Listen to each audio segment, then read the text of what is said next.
Oh my God, look at them bags, they're bad. It's like home from home. There's toys everywhere. You know, I'm meant to be on a break here.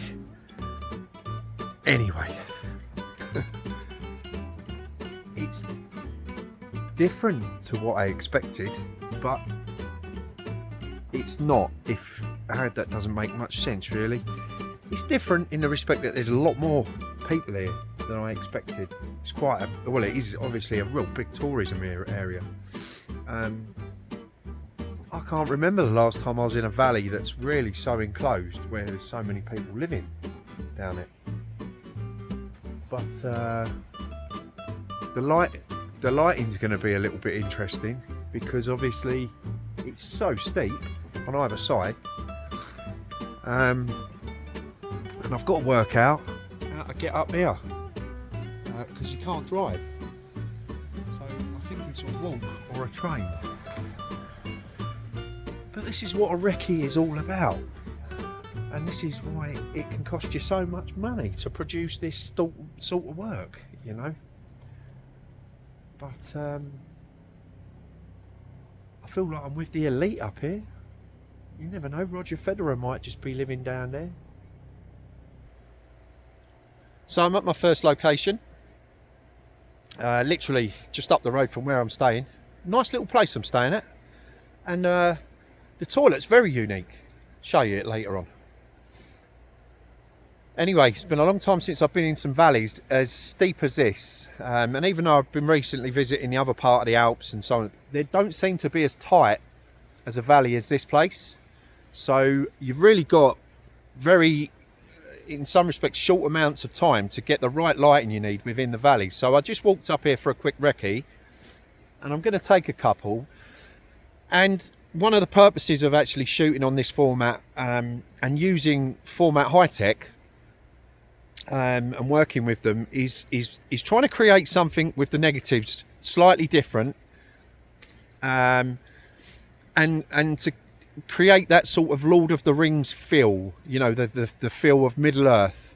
So I've been using these great filters, these super soft filters that they've been letting me use, and they really just add that little extra, I find, to what I'm trying to produce. Because especially when you're going to print these and you want to sell them as large artworks, that's the whole point of doing this, is to make them big, so that when people are looking at them, they feel like they're actually there, or from a distance they will see most of the detail.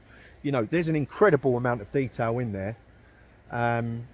So I've managed to take 2 shots. I'm not too worried at the moment in regards to the lighting, because I'm literally only down the road, but I think I got what I needed. So what I'm going to do is I'm going to wait here now until after sunset, and I'm hoping we're going to get some real interesting colours in the sky, maybe the dark purples and blues, and not so much harsh lighting in the valley. And I'm hoping the film will be able to expose it and have enough latitude, because I can't stick a grad in front of the sky because it will clip too much of the mountain. So again, this is where you have to choose the film stocks to suit what you're trying to achieve, and that's just something I've learned over time.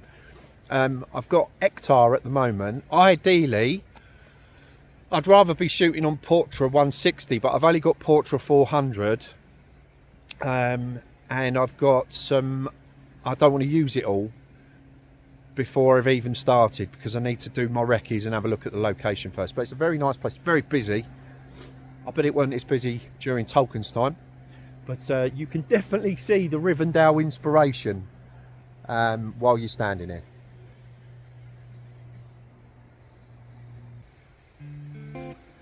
So I've been here about an hour now, still waiting for the light. What's interesting, I've noticed in my impatience, is when I'm working, say, in Poland, I've been using this sort of format more like a documentary format, which is, so I'm having to use it fast, I'm using it a lot, whereas here I'm having to use it not a lot, and I'm having to wait a lot longer, so I'm having to be very patient.